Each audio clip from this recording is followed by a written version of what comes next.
Hello, everyone. I hope you're having a good day. I'm Mike Good of Together in This, and I'll be your host today. Welcome to the Together in This Empowerment Workshop, where we have training to empower you to fight back against dementia. These workshops are interactive, so let's get things going by having you type into the chat on the right-hand side of your screen. Let us know where you're from or what your role is with dementia. Are you a family member, a friend, or a professional? Don't be shy and understand that your interaction helps reduce my stress because I know things are working properly. Today we're joined by music therapist Rachelle Norman, who will discuss the power of music and how to best use it in dementia care. I think we all realize that music is powerful in many ways, and that couldn't be more true than in dementia care. But we need to understand its power and use it correctly.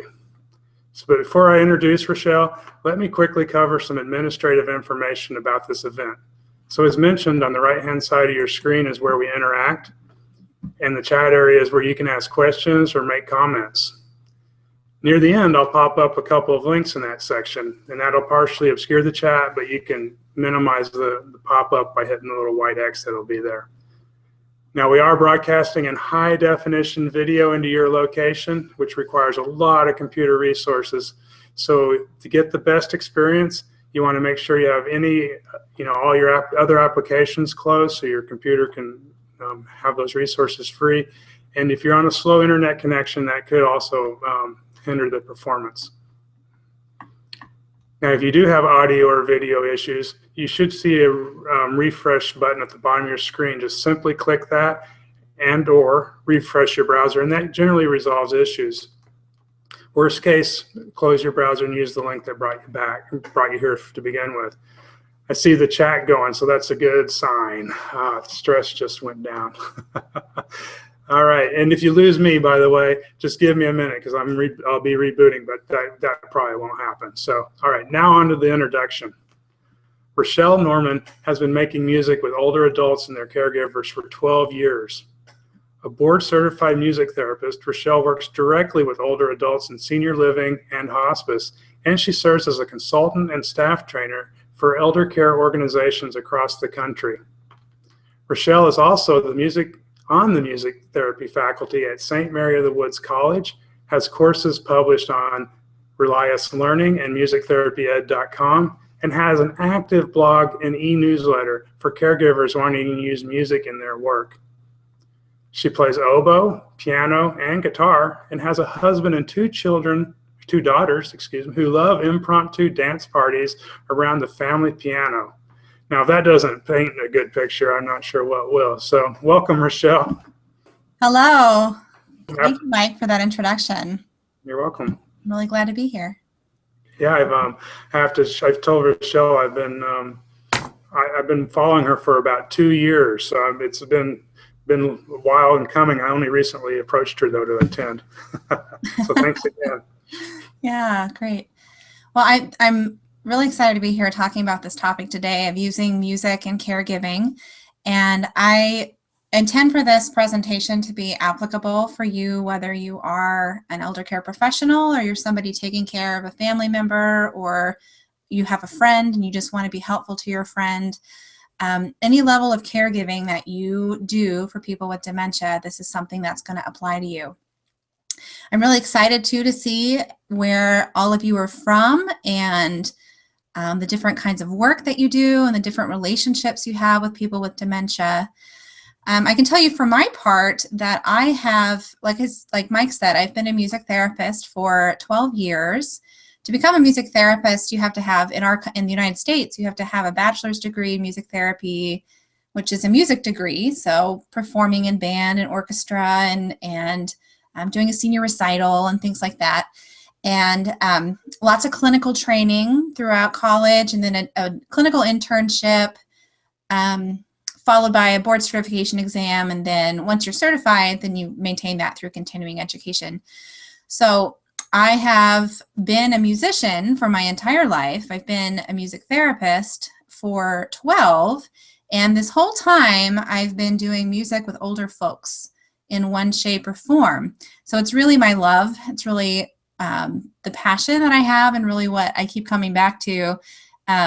Even when life has taken me other directions, I always seem to circle back to older folks with dementia. What we're going to cover in our presentation today is, first of all, we're going to talk about the cultural reasons and then some brain-based reasons for why music has a particularly strong impact for people with dementia. If you've been around people with dementia and music for very long, you'll see that there is something different about music compared to lots of other things that we can do with people who have dementia. So that's why we're going to talk about why. We're also going to talk about some important factors in choosing the music that you're going to use or bring into your caregiving relationship with a person who has dementia. That is by far the number one question that I get from elder care professionals and from family caregivers is, well, how do I know what music to use or what music works? Or is there a certain song or a certain album that you recommend? And so we're going to talk about that because that's a very popular question. Then we're going to talk about how you can use music to make routine caregiving tasks easier. So these are your activities of daily living, like bathing and showering and dressing and, getting up and getting in the car and going somewhere, exercise. Music can help to make all of that stuff easier. I had a social worker tell me a few years ago when I was talking about this, that this was kind of like a diamond in the rough or like a best kept secret when it comes to caregiving for dementia. So I've got that for you. And then I'm also going to share some unexpected ways that you can nurture your relationships with music beyond just listening on headphones or turning on a CD player. Okay, so that's what we've got. I also wanted to say that I've done a lot of webinars. I love this format, and so I encourage you to type questions into the chat box as we go along. If I bring up something and you have a burning question, that's fine with me. I'll try to pay attention, and if I don't get to it during the webinar, I know that we'll have time at the end for me to follow up on any questions that I've missed as we go along. Is that right, Mike? That sounds awesome, and I'm looking forward to it. Oh, and by the way, if you do type a question, there's a little cloud looking thing next to your name, I think. You can click that and it'll change it to a question and make it easier so I don't miss it. But don't worry if you do miss it. Okay. All right, sorry. Back to you, Rachelle. Awesome. Okay, so let's start by talking about the reasons why music is so uniquely powerful. By understanding this, you're going to understand how to implement some of these techniques or tips that I'm going to share later. They'll make a lot more sense. I think they'll be easier to remember too. So the first thing that's important to remember about music is that music is so integrally woven into our lives that we sometimes don't notice it's there until it's gone. Okay. Now, just for an example, I just went to the grocery store like an hour ago before I came home to get on this webinar, and I did not pay attention to what music was playing. Even though I was doing this presentation this evening, I didn't pay attention to what music was playing overhead. But I bet you I would have noticed if I walked into the grocery store and it was silent, right? Another example is I go to Panera Bread often for lunch and that kind of thing. And one thing I love about Panera is that they play a lot of classical music. In fact, they play a lot of oboe music, which is unusual. I'm an oboist. That's where my training is. And I don't often hear oboe music like at the mall or at the grocery store or whatever, but a lot of classical music at Panera. So when I go to Panera, and I've been there before and there was no music playing, which is very shocking. And then another time I went and they were playing a top 40 music station. And that was kind of jarring too, because I'm used to a certain kind of music there. That's how woven music is in our lives, is that it's just part of those scenery. It's part of the wallpaper. We take it for granted. Music is part of our lives from birth all the way through end of life. So you think about the songs that you sing for a little baby, the lullabies, the songs you sing to try to get them to go to sleep. You can probably remember songs that you sang in elementary school or that you learned as a little kid, the things that were on the radio when you were dating and when you met your spouse, and maybe when you were divorcing your spouse or having children or, going on a vacation. You can probably think of songs that were important to you at all those different times in life. Music is also an important part of our cultural rituals. So a song that recently came into public domain. You're going to know this melody. Happy birthday to you. Happy birthday to you. Right? We all know that one. And how weird has it been that when you go to a restaurant and they bring out your cake, that they make up some kind of weird rhyme about happy birthday to you, to you, to you? That was a big copyright thing. But that is just another sign that music is something that is very connected throughout our whole lives. Other rituals where we have music: weddings, funerals. A lot of people I work with can remember songs that were played at their wedding or songs that were played at a funeral. What about music as part of church services and sporting events? Can you imagine the World Series without somebody singing the Star-Spangled Banner? Or how different would the Olympics be if we didn't hear the national anthems played for the people on those medal when they receive their medals? The other thing is that music is connected to our larger culture as well. So if you think about the 40s or the 60s or the 80s, music is what comes to mind. So if you were to watch a documentary about the 40s or a commercial that is supposed to be set in the 60s, then you're going to hear a certain kind of music. So again, music is so woven into our culture that it's part of our lives. We don't even pay attention sometimes. So maybe just invite you to think just a little bit. If you can think of one song or two songs that come to mind that you would connect with a particular event in your life. So, and just type it in the chat box. So type in like a song that was at your wedding, or a song that was that you remember from when you were dating. I'm going to keep talking while you type in your answers here. So one example is,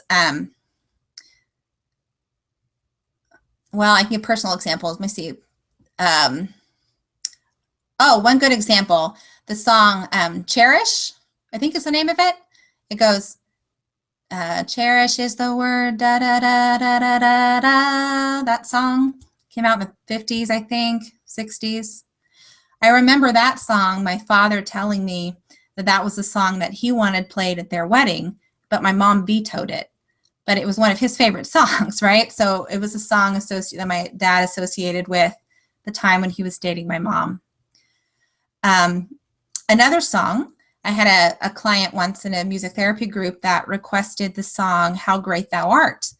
So we sang How Great Thou Art, and she started crying. And I asked her afterwards what that made her think of, or why, where the tears were coming from. And she told me that the song had been played at her son's wedding, or her son's funeral. So her son had died, and that song was part of his funeral. So she had requested that song because she was thinking about her son, and she wanted to remember that and remember him in that way. So you can see how music is connected here. Okay, so we got a couple comments. We danced to Perry Como's and It's Impossible at your wedding. The song In the Garden, your grandma sang it to you when you were a little girl. Amazing Grace is used at almost every public funeral. That's true. It's a very popular funeral song. But some people don't associate with funerals necessarily. Interesting. Stairway to Heaven, working late into the night in your aunt's basement when you were in university. That is awesome. Can't Fight This Feeling by REO Speedwagon, associated with something. Anniversary Waltz, played at your wedding. Yeah, those are all great examples. So you can see that we have these songs that are attached or associated with different events in our lives, and it's just part of our cultural experience. Yeah. Okay, so we're going to come back to that idea in a minute. So remember that, the cultural significance of music and how it's always there. Music is always there. It's in our lives, even when we're not paying attention. It's just part of the fabric of our lives. So we've always known as human beings that music is culturally important and spiritually important. We can think back to, 500 years ago, people, there would be healers, and they would use music as part of their healing rituals and healing ceremonies. We have way back in the Bible, the story of David playing his harp to help Saul calm down. And so way back when, we've seen that music is something important and something that can be healing. So we've always known that music is spiritually and culturally important, but now, 21st century, we have this really cool technology called fMRIs, or functional, magnetic resonance imagery. This very cool technology where we can see what's going on in the brain while a person is awake, right? So we can see into the brain while somebody is doing something, such as listening to music. Now, the technology is still limited in that you have to lie down inside this big metal tube and stay very still.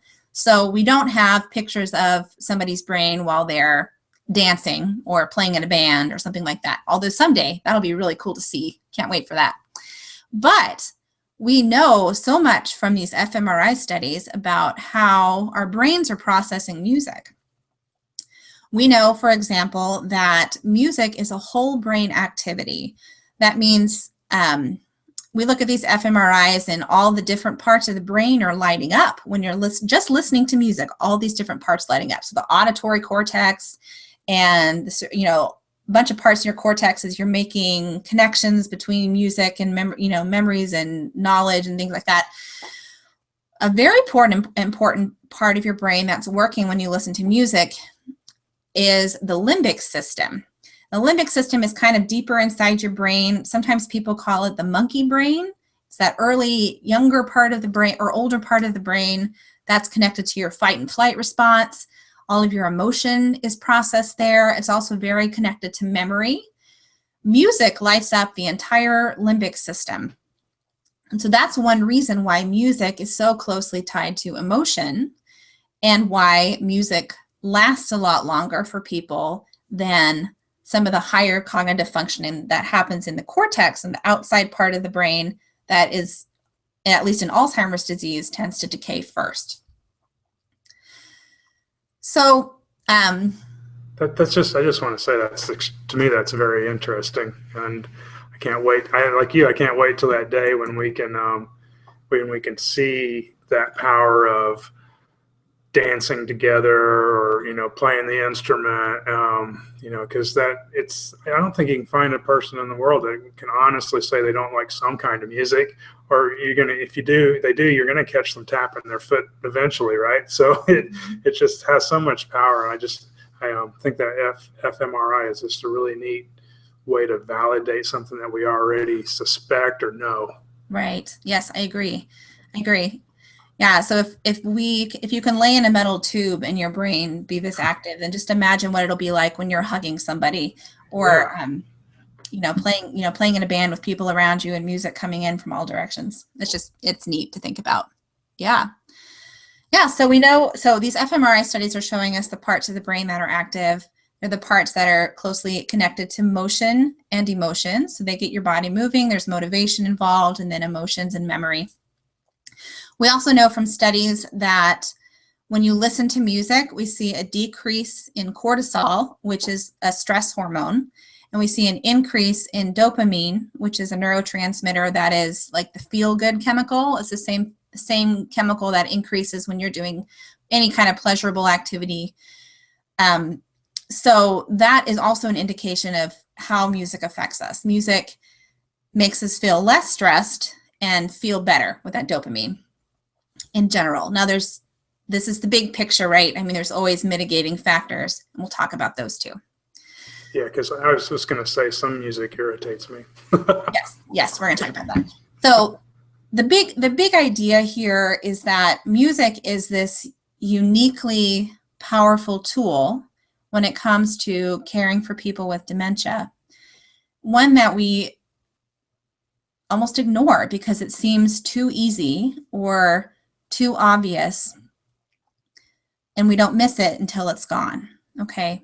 Now, we do have to think about that missing until it's gone part. Think about people with dementia, especially as they get later and later into dementia, aren't able to access music or to do music in the same way that they would have when they were young and healthy adults. So whereas it's easy for me to find the music I want on my phone or on my iPod, or to look up YouTube videos. I go out in the community, and so I hear music at church, and I hear music at the grocery store and at Panera, and I can go to a concert if I want. I can find friends to play music with.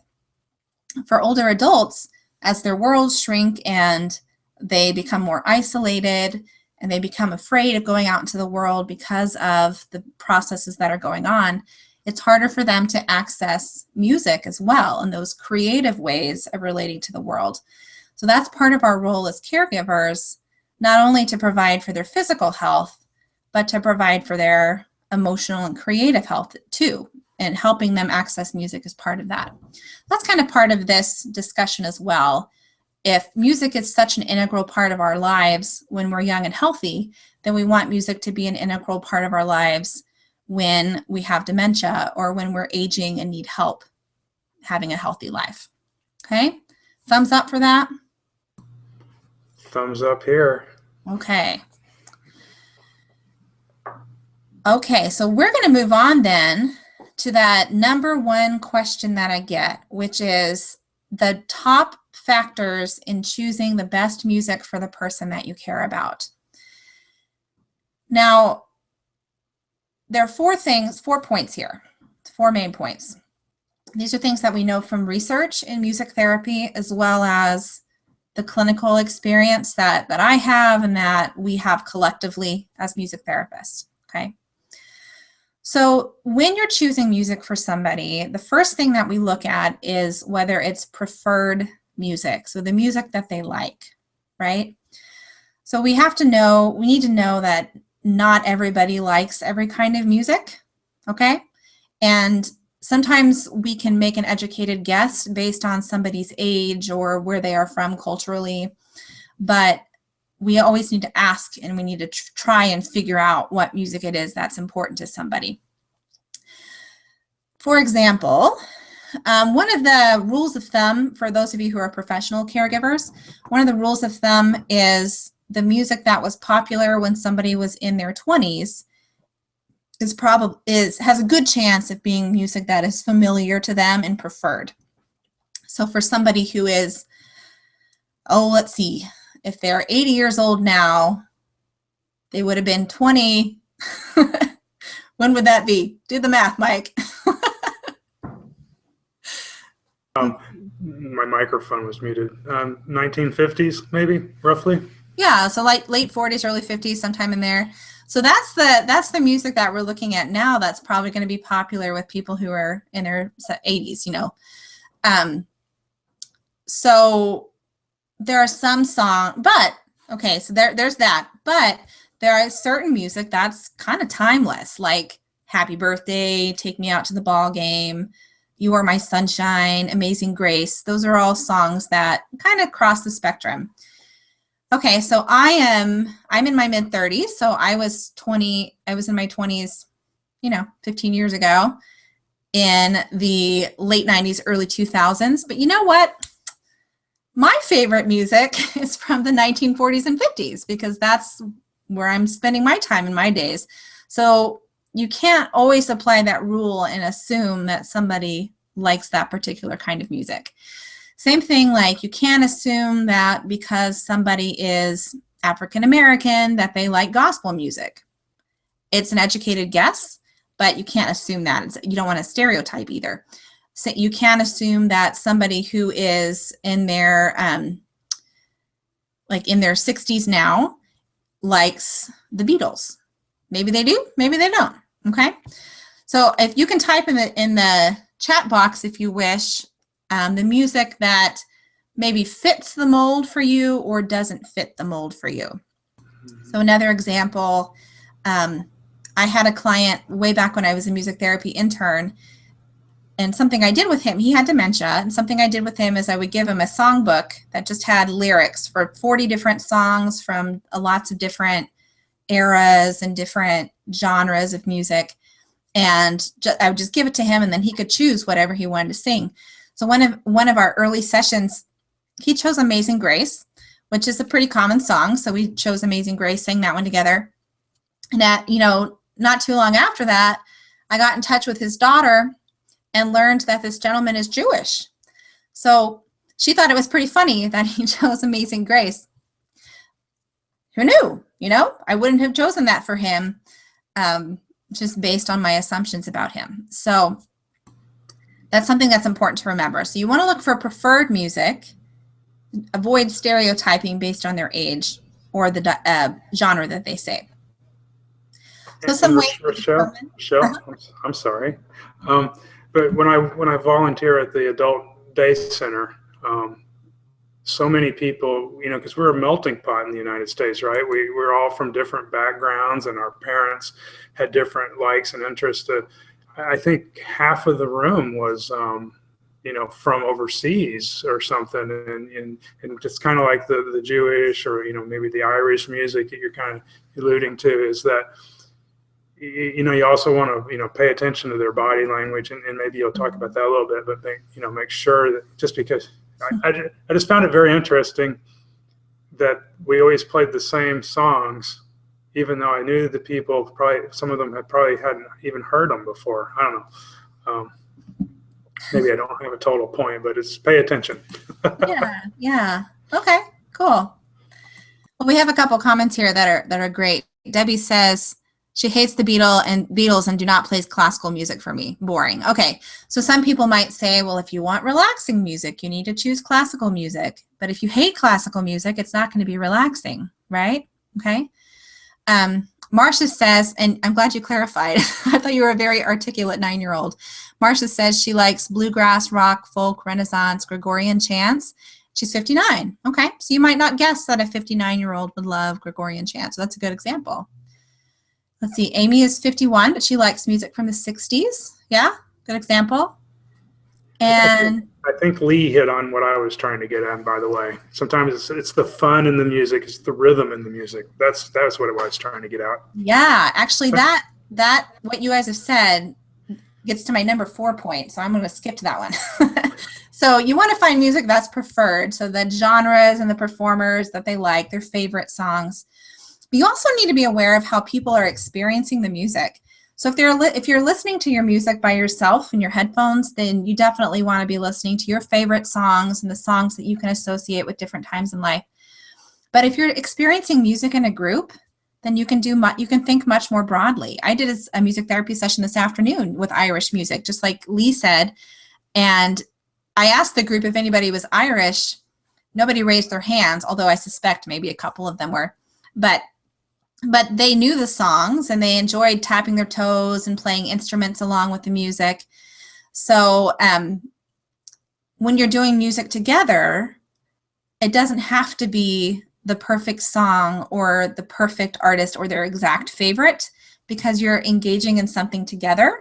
And so that's part of the musical experience too. Yeah, so being aware of how you're going to do the music together will also help you choose. That makes sense? It does to me. And Lee says we're all Irish today. So. That's right. And that's what I told my group too. They all left. We're united. Yeah. Okay. All right. Okay, so important factors. Let's see, I've got 4. So the first one was to choose preferred music, the music that's favorite. Then we talked about being aware of how they're experiencing the music. Another factor that's important is looking for music that is personally significant.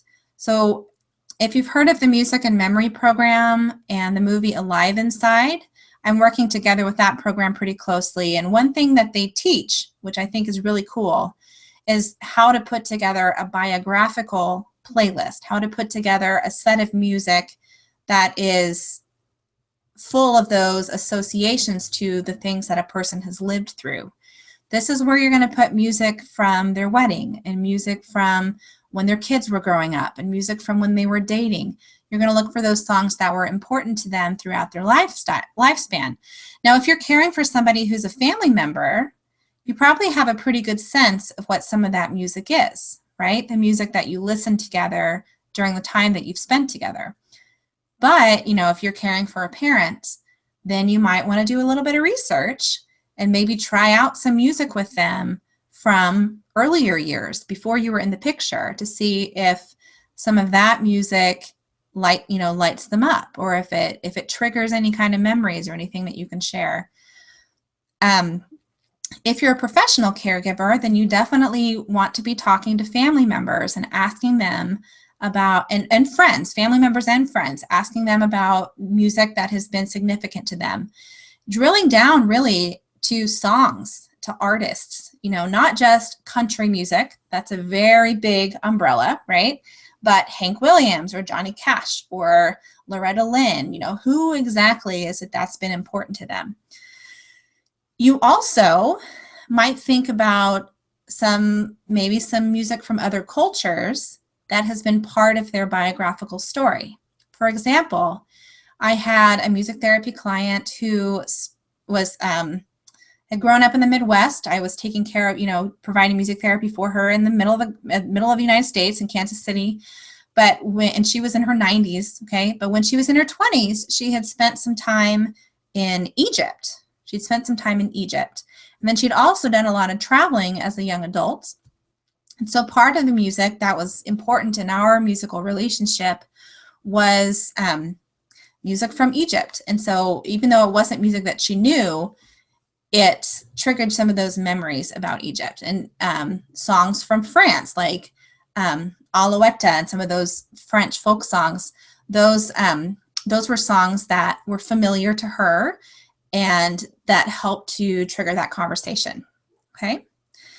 So that connects to the third point, which is you want to be aware of any associations that a person has with the music. So you want it to be preferred, personally significant, so connected to their life in some way, but also to be aware of associations that they might have, and if they're difficult or challenging, then it might be something that you don't want on a playlist that they listen to by themselves, but something that you could share together in one way or another. So for example, back to my story about the woman who chose How Great Thou Art and how it made her cry because she was thinking about her son's funeral. That's not a song that should be on a playlist for her, because you wouldn't want her to be alone in her room listening to this music and crying and not have anybody there to support her and to help her feel loved and maybe to bring up good memories and that kind of thing. However, it was a really powerful song to share in the context of our group. So do be aware of the associations that somebody might have with music and whether it's going to be negative or if it's going to bring up some difficult emotions, something that you don't want them to experience by themselves when you're not there, okay? All right, we've got a couple more examples here, and I wanted to just bring these up. Loretta said she likes Yiddish songs that her mother used to sing. That's cool. Lee says, my seniors all seem to light up when they hear anything by Bing Crosby. Yeah, that's very true, very true. Although Bing Crosby's getting a little old for some of my folks. It's kind of funny to hear. Peggy said, we had a CD made for Mom with songs that your sister and you grew up on. I was just going to comment on Peggy's comment there. If you do create a CD, make sure you put a lot of songs on it because you might be listening to them a lot. Yeah, I made a CD for a caregiver, and she was telling me how we redid it because she was tired of listening to the same 10 songs over and over. So I put like 30 or more on it the next time. Yeah. Yeah, and that's the benefit of using something like putting together a playlist or using Spotify, because you can put on like hundreds of songs and 3 weeks worth of music, and then you don't get tired of it. Yeah, I hear you though. I hear you. Okay, Amy. Oh, I love this. Amy says, we get the best participation in our exercise sessions with Jennifer Lopez, Let's Get Loud, and Beyonce, All the Single Ladies. See, that just says something universal about music, that we can't, it's almost ageist to assume that because somebody is in their 80s that they're not going to like a new song, right? So try things, and sometimes they genuinely don't like it, and that's fine too. Okay, cool. All right. So yeah, so let's just review those 4 factors for choosing music one more time. You want to choose music that is preferred, that's personally significant, that has associations just be aware of what the associations that they might have with the music, good and bad, and then be aware of how they're going to experience the music, whether it's alone or with other people, okay? All right, so here, let's move on to our third topic here, which is how music can make routine caregiving tasks easier.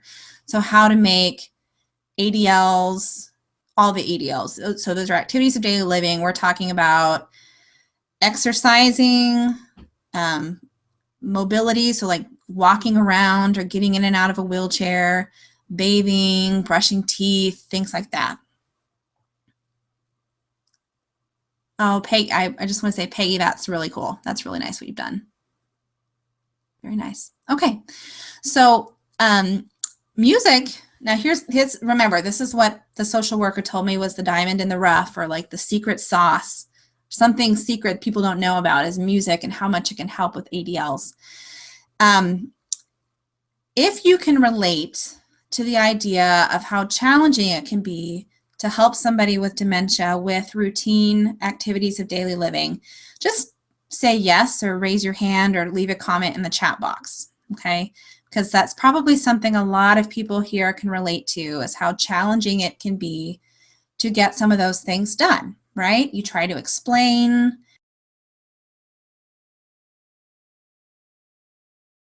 I don't know, just muted myself somehow. Google's just challenging you to make sure you're staying on top of your game. I guess so. Which you're doing a great job, by the way. Okay, thanks. All right, so how hard it can be to convince, how emotions get in the way, how you as a caregiver can get frustrated or other caregivers can get frustrated, and how that makes everything, the whole relationship, a lot more challenging, how much more difficult it can be to enjoy time with somebody when you have to spend all of it fighting over, you haven't had a bath in 3 days, you need to take a shower, you got to wash your hair, you're starting to smell. I mean, these kind of conversations are really challenging. Well, music can help in a number of ways. One way that it can help, if we go back to how music is processed in the brain, remember, music lights up the limbic system, that emotional part of the brain. Another thing the limbic system controls or flips a switch for is motivation. It sends signals to the prefrontal cortex, which is this part of the brain, which handles executive functioning, if you've heard that term, decision-making, processing, figuring out the steps to do something. Somehow, we don't understand entirely why this works yet, but for some reason, somehow, music can grease the wheels a little bit to get somebody going, to help them get through a complex task, like getting dressed or brushing your teeth. I know of music therapists who will spend half an hour singing or playing music for a client, and then after that, they can get them to take a bath or walk down to the dining room. I know in my experience as a music therapist that the day goes much smoother for the caregivers after we have music, even if it's not specifically about brushing your teeth or specifically about getting them up and moving and exercising. It's just doing music that every people kind of get in sync. So there's some kind of effect of it greases the wheels a little bit. Back to the music and memory folks, they've been telling me too that people in their program have experienced, you put the iPod on for 30 minutes before somebody needs to take a bath or before they have a doctor's appointment, and it makes it easier. So that's the first thing, is to use music to just grease the wheels and to get people going, to get them back in sync with the world so that they can do what they need to do. It's especially good for priming for a non-preferred activity. So nobody likes, the thing with bathing or the thing with helping someone get dressed, especially if you're a professional caregiver, they don't know you, you're a stranger, and here you are telling them to take their clothes off. Well, of course that's scary, right? Of course you're going to lash out. Of course you're going to say no. Of course you're going to resist, right? So we need to figure out ways to communicate that we are friendly, caring, safe people. Well, music is one way to do that. You're playing music that they recognize. It sends a signal that you recognize them and that you care for them enough to play music that is significant to them. if you sing to them, right? If you sing to them, then you're communicating that you're a safe person, right? A colleague of mine who's a well-known researcher in the music therapy world, Dr. Alicia Clare, said once that if somebody is singing to you, they're probably not going to hurt you, right? So sing. In fact, you can use singing as a way to deliver instructions. We do this with little kids all the time, right? Clean up, everybody, everywhere. I have little kids, so that's a song I know, right? You can do the similar thing with older adults in a more dignified way, of course, but you can change the words to songs and use that to get people moving. Or I've seen caregivers do a really good job with like the Rodgers and Hammerstein song, Shall we dance? Shall we dance in the moonlight? Shall we fly? And they'll just sing those words with somebody, rock with them back and forth, get that rhythm going. And then we can start walking. We can go down the hallway and get closer to the dining room or to the bathroom or wherever you need to go. So that's a good tip too. Okay, so here's the 4 tips just to review for how music can make your routine caregiving tasks easier. So use it to grease the wheels, just make it part of the day. Play more upbeat music in the morning, slower and more relaxed music in the evening to help cue the time of day. And use that just to grease the wheels, keep people in sync, especially when you're priming. Number 2, when you're priming for a non-preferred activity, something that they don't want to do or that's difficult to do, that's an especially important time to play their music for them, because that will help them help their brain start going so that they can do something complex, and it will help them to know that you're not threatening. That's tip number 3, is to use music to make you feel safer and less threatening in your relationship with them.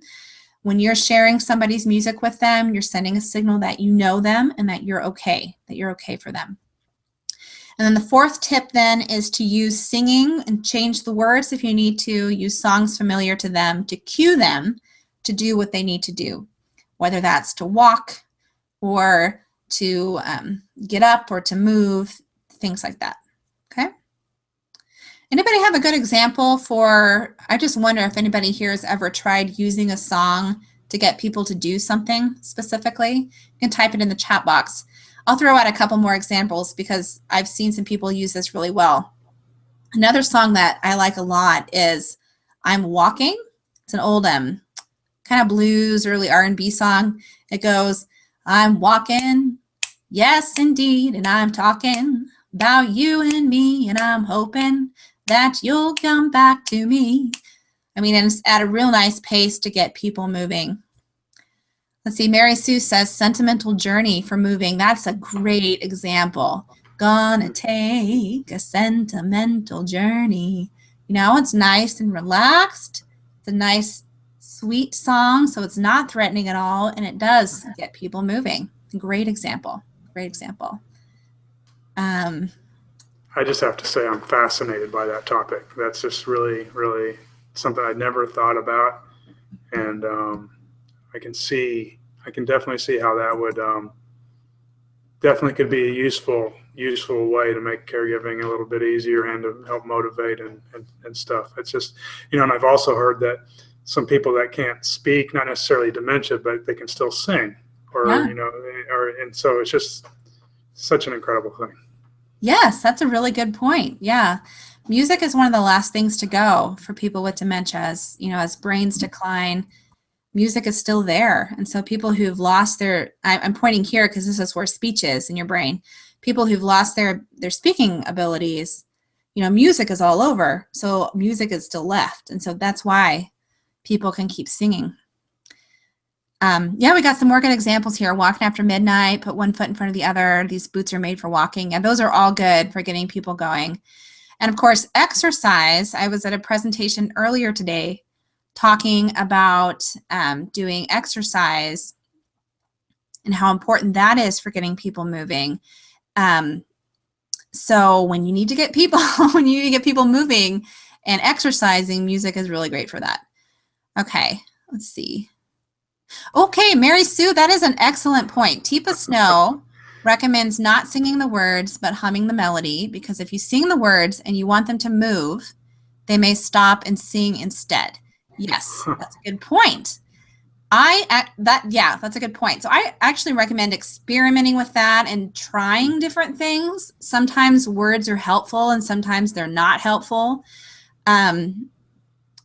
If you really want to dig deep, a lot of it has to do with the type of dementia and what abilities are lacking and that sort of thing. But yeah, that is a good tip. Particularly when people are starting to lose their words, and they're really trying to hang on to the words, then that's a time when using words can be frustrating for them, or when it can be really distracting for them if you're trying to get them to do something. Yeah, good point, Mary Sue. Thank you. Marcia said, splish splash, taking a bath. Yeah, I use that with my kids too. Great. Cool. Okay, yeah, so there's a lot of great ideas there. And that a good reminder too that all of this, remember, music is made up of lots of different components. There's rhythm, there's lyrics, there's melody, harmony, there's lots of different parts. And as music therapists, we think a lot about all the different parts of music and which ones to change and alter and which ones to leave the same and that kind of thing. You can do the same. If a song isn't working a particular way, you can try a different song, or you can just change the song, take out the words, or take out the rhythm, or slow it down, or speed it up. I mean, there's lots of different ideas for how you can do that. And the nice thing about music is you can change a lot, and it probably isn't going to cause any big damage, right? I mean, there are ways to do harm with music. For example, you don't want to put headphones on somebody and leave them there for 6 hours or something like that. Or you don't want somebody to be listening to really sad music and you leave the room and they become upset and all that. So, I mean, you can hurt people with music. Remember that. It's powerful. With great power comes great responsibility. Yeah. But experimenting a little bit with music and being a little creative and figuring out what works, it'll be okay, right? You can experiment and try different things, and you can't really mess up badly. Like if you gave somebody 4 of a pill, you're only supposed to give them 1 pill, right? So try it. Just try it. Yeah. I think I'm sorry again. One more thing. The other thing is that it does not matter how good your voice is. Or if you are a trained musician, that does not matter unless somebody is paying you money to produce an album. That's the only time it matters. And then they have technology to fix it anyway. So it does not matter how your voice sounds, okay?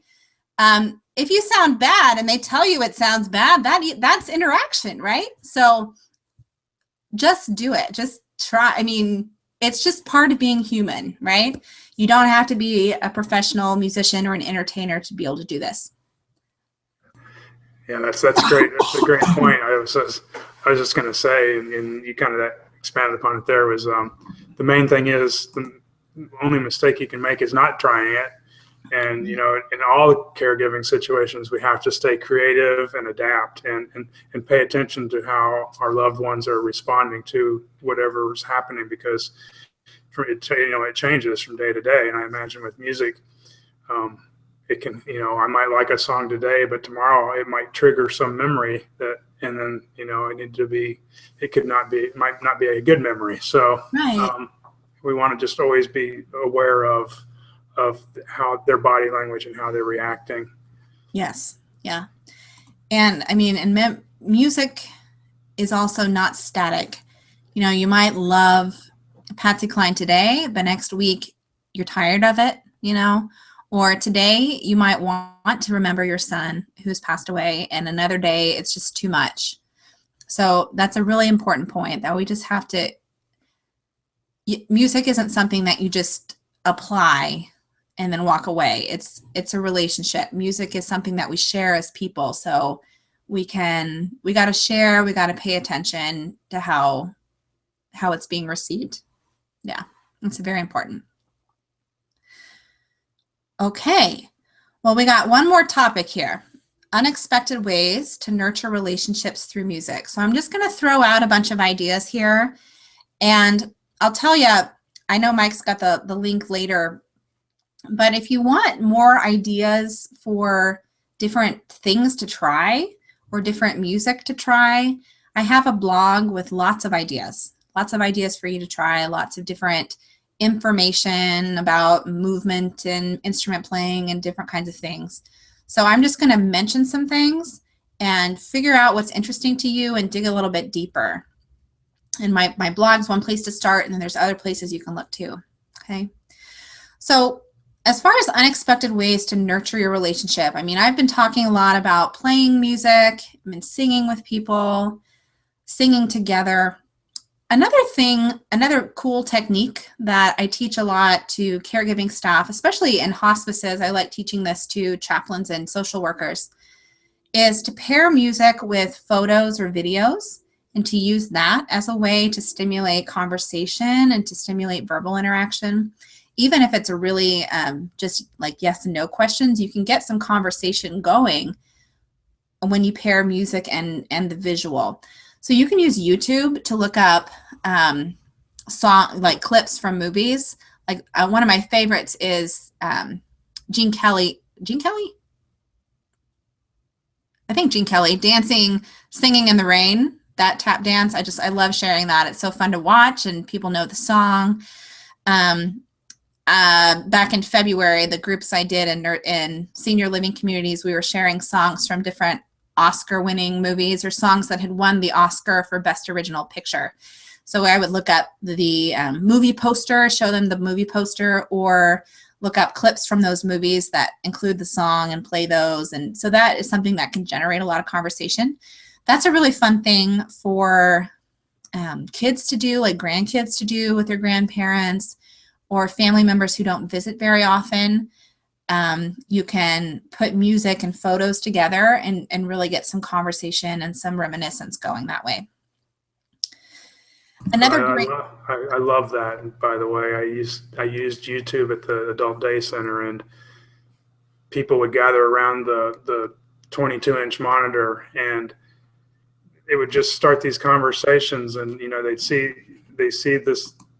A lot of these people hadn't even seen YouTube and hadn't seen those artists in those situations. Like, I mean, you can get Sammy Davis Jr. of the Rat Pack when he was like 5 years old. There's some pretty amazing things, and it just really took things to a different level. It's amazing, and it's at our fingertips too. Like you can, exactly. It's still amazing to me that you can just find that stuff. I carry it around in my pocket all day, so. Use the tools you have. Exactly. Sure. Okay, another thing that you can do is to use music to dance or to get the body moving. So our bodies tend to want to move with music. It's a very natural thing. So as a caregiver, if you model that and then you do it bigger, then that gets the person you're with to do it too. Depending on how close you are to the caregiver or to the person you're caring for will change the boundaries in terms of, if you're holding their hands or if you're hugging or dancing with them, or just tapping your toes and saying, hey, tap your toes. One thing I do a lot as a caregiver, and I think most people are pretty comfortable with this, if you hold somebody's hands and just sway in time with the music, very small movement, but think about all that's happening there, the physical connection, the emotional connection, and the music and everything. There's a lot happening in that interaction. It's a very simple thing, but it can be very profound as well. And then one more idea for you is to play instruments with music. Now this one sounds a little bit more, harder maybe to do in a way that's musically enjoyable. That's true. But it can be very simple. You can play recordings of music and then give somebody a drum or a tambourine or a shaker, something that sounds good, and just play along with the beat. Add yourself to the band. Something that can be really fun. And I know participants in my groups who aren't willing to sing and who aren't really into doing movement, they will play an instrument with the music. And so that gets them moving and it gets them into the music and into the interaction with everybody. Those are just some ideas, movement, dancing, using visuals. So if you want more on that, mean, that's just giving you the idea. So if you want more on that, definitely dig deeper into the blog and find some more ideas for that. Okay, so we covered a bunch of stuff really quickly, but I wanted to make sure we have some time for questions and comments. Yeah, I think I could try to keep you on here for a couple hours if I could. One of the notes I took was even talking about music's fun. I hadn't realized that. So I found the show to be quite enjoyable. So we do have a couple comments here. Great. Yeah, the dancing and the whole rhythm and holding hands and being together, that's really incredible. Yeah. Yeah, I like, Peggy, what you said here. Your sister often dances with the residents in your mom's care facility when they have a singer or band. She's too unstable to be on her feet to dance. Yeah. And then Lee says you have a selection of various percussion instruments and you incorporate movement into the playing along with the music. Yes. So I have a friend, her name's Kat Fulton, and she's also a very gifted music therapist, and she talks about dancing on the drum. So if you can't dance on your feet, you can dance on the drum, right? Create rhythm, and the way we move when we make music, especially with percussion instruments, is dancing. It's just smaller movements. And if you can't get up and move your body, your whole body, because of balance or, disabilities for whatever reason, you probably can dance on a drum. So that's something that we can do, which is pretty cool. Yeah. All right. Well, we're coming up on the end of the top of the hour here, Rachelle. So out of respect for everybody, unless you have something else you want to add, I'm going to take over. Okay. All right. So I think that was just an incredible presentation you gave, and I'd love to hear from you, our audience. Let us know what you thought about today's show by typing into the chat. It means a lot to me when you do that. So and as mentioned, Rachelle works directly with older adults in senior living and hospice, and she serves as a consultant and staff trainer for elder care organizations across the country. So if you're a professional in dementia care and you want to see music making an impact on your clients, your caregivers, and your bottom line, click on the link to her site. I'm going to pop up right now. Can't do two things at once, though. And, when you click on open up a new window so you won't lose it, so go ahead and click on it so I don't overwrite it with something else. And then after the show, you can stop by her site and read more about what Rachelle has to offer and sign up for her complimentary strategy session to help you get on the path for developing the best music programming for your organization. And again, I think even talking about music is fun. I think my brain was lit up through the whole show. I love that visualization. I love the power and how it just probably affects so much of the mind, and we know so little about it, but I think we all know instinctually and just that it's a good thing and that we can use it, to help our loved ones, just have a much better time with their dementia, and also help us out as caregivers. And when we do ADLs and just relaxing, I think one thing you talked about was how it use it to motivate. And I'm thinking, the cortisol, because having dementia has got to be a very stressful situation, and that reducing the cortisol and upping the other one, I always forget the word, the pleasure chemical. Thank you, dopamine. And I think it just makes sense. And so I still have to work on my singing, and I do appreciate, this is the first one we had someone sing on the show, which was very nice of you. So you're welcome. Just remember in the audience, stay creative. If it doesn't work today, it might work tomorrow, and vice versa. What doesn't work today, am I saying that right? I'm getting it backwards. But stay creative and stay patient. And don't forget to check out TogetherInThis.com, where I provide you, the caregiver, with tactical how-to information to empower you to be a successful caregiver. And if ever you can't find what you're looking for, let me know through the contact form on the site. I love to help you find the answers, even if I don't have them on my site. And also, if you're new to the Empowerment Workshop series and you didn't sign up for future event notifications, I'm going to pop up a link at the end And go ahead and click on that and you can register so you'll hear about upcoming events such as next month's show on being a dementia detective and the May show, which will be on nutrition for people with Alzheimer's. So with all that said, Rachelle, I'd like to thank you very much once again for being here, and to our audience who made it a very great and interactive conversation. And here on the Together in This show, we're going to continue to have conversations to empower people who are fighting back against dementia. So goodbye and have a day.